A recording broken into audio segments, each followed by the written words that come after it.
Sa episode kong ito ay ipapakita ko sa inyo ang concrete pond na bagong gawa namin para sa mga fingerlings.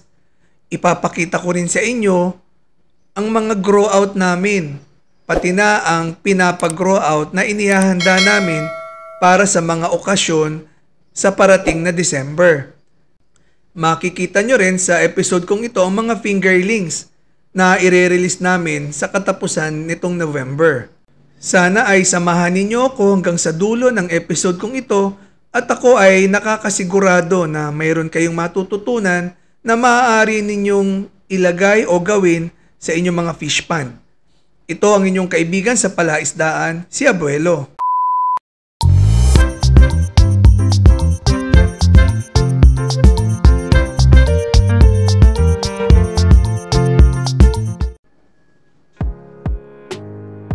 Ang nakikita ninyo ay ang fry na hinatch namin 3 weeks ago.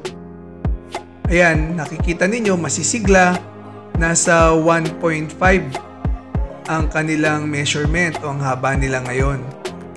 Ang mga ito ay ire-release namin siguro mga December, first week o second week ng December. Depende yan kung by that time ay nasa 3 inches na sila. Kasi hanggat maaari ayaw naming mag-release ng mga fingerlings na walang 3 inches para makasigurado ang mga bumibili sa amin na ang mortality nila ay konti na lang. Kasi pagka mababa sa 3 inches medyo ang survival rate medyo mahirap pa eh. Kaya 3 inches talaga ang nire-release namin, kung maaari nga 4 inches pa. Sinisigurado namin na malalakas na talaga ang mga fingerlings kapag kinuha ninyo sa aming fish pond. Yan namang nakikita ninyo, yan ang mga nasa concrete pond namin na bagong gawa. Yan ay nasa 2.5, 3 inches. Mayroon ng mga nag-reserve sa batch na yan. Yung isa sa first week ng December at yung isa naman ay sa katapusan ng November. Ang gusto namin ay sigurado kami na malalakas ang aming fingerlings. Kaya hindi namin ito agad-agad at basta-basta inire-release. Yan namang nakikita ninyo, yan ang aming grow out. Yan na lang ang natira. Siguro nasa 150 kilos na lang yan. Mula naman yan sa inihulog namin noong July, mid-July. 3,000 pieces na fingerlings. So ang target namin yan, apatan. So dapat yan nasa 750 kilos. Ngayon ang natitira na lang this November is 150 kilos. Ang nakikita nyong ginagawa namin dyan ay nagsusort kami. Kasi meron kaming lalagyanan sa labas ng fish pond namin. Parang aquarium yun.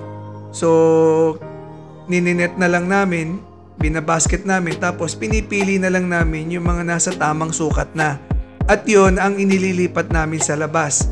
Para pag may bumili galing sa mga kapitbahay o sa mga karatig barangay at bayan, doon na lang namin kinukuha para hindi naaksaya yung tubig. Every time na may bumibili, hindi na namin kailangan magbaba ng tubig na marami. Ayan, kagaya niyan. So kinukuha na lang namin. Visual na lang ang diskarte namin sa mga malalaki. Total, sanay naman na yung mga tao namin sa fish pond namin. Alam na nila kung ano yung 300 grams, 350, yung dalawahan, saka yung apatan, kada 1 kilo. So ayan, yan ang ililipat namin, itatransfer namin sa labas. Pagkatapos namin kumuha ng pangbenta namin sa labas ng fish pond namin, yan, lalagyan na namin ulit ng tubig.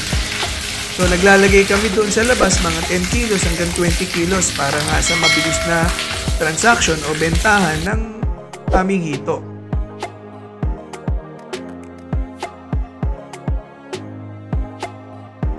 Ayan yung sinasabi ko sa inyong container na pinaka-aquarium namin. Diyan namin tinatransfer yung mga kinukuha namin sa concrete pond at inilalagay dyan yung mga pangbenta na. So yung mga isa, dalawa, pa ilang kilo lang, dyan namin kinukuha.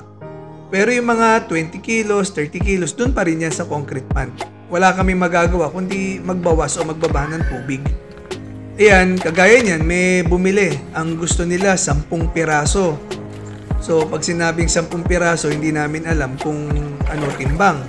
Pero ang gusto nila, 3 hanggang 4 kada 1 kilo. So, ayan. Namili kami ng mga eksakto, mga between 3 to 4 pieces per kilo. Pagkatapos namin makuha yung 10 piraso, saka na lang namin titimbangin.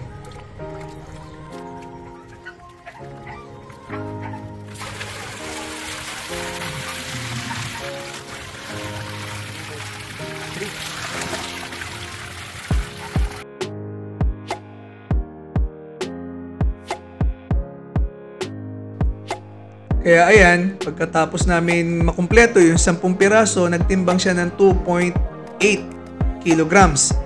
So, ibig sabihin, 280 grams ang bawat isa. Pwede na, di po ba? Ano na siya, halos 3 piraso kada 1 kilo.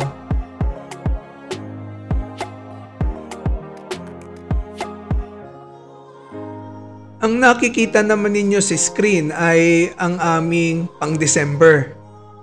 Actually, hindi na yan fingerlings kasi 6 hanggang 5 kada 1 kilo na yan. Ito naman ay nagsimula sa 2,000 pieces na fingerlings.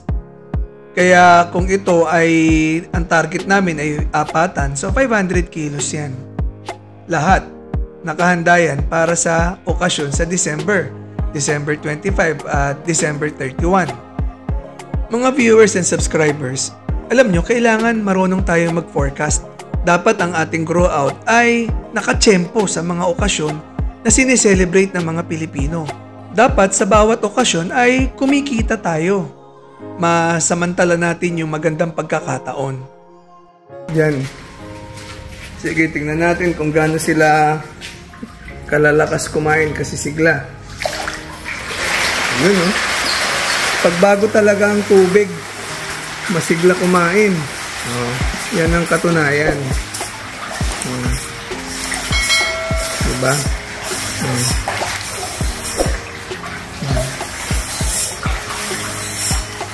Yan ang pang-December namin.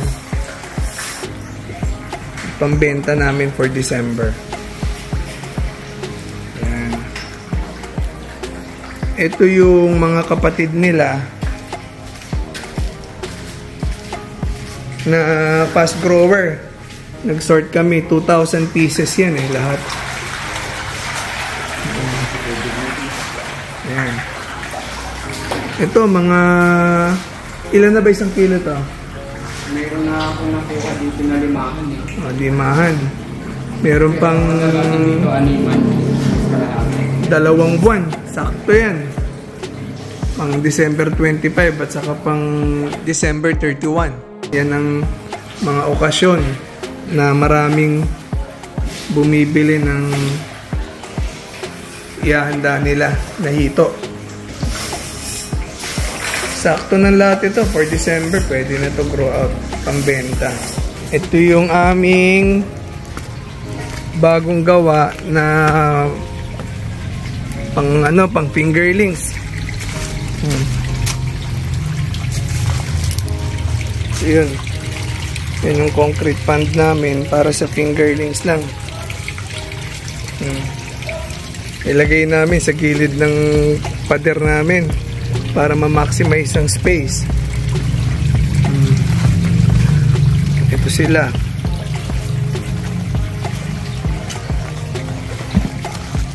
Ayan.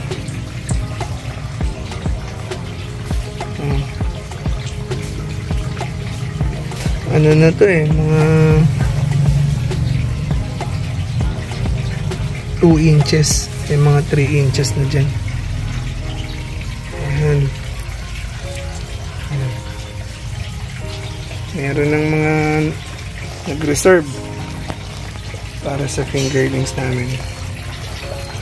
Naantay ko na lang na makumpleto sila na 3 o 4 inches. Saka ako na i-release sa mga buyers. Itong bakantin to, ililipat na namin itong mga nandito. Ayan, papunta rito. Ayan, papunta dyan. Ayan.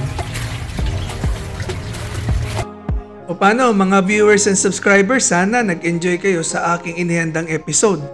At yung mga gustong bumili ng fingerlings, tumawag lang kayo o mag-text sa number na fina-flash namin ngayon. Sana nag-enjoy kayo sa aking episode at sana mayroon din kayong natutunan. Ito po ang inyong kaibigan sa Palaisdaan, si Abuelo. Hanggang sa susunod, bye-bye!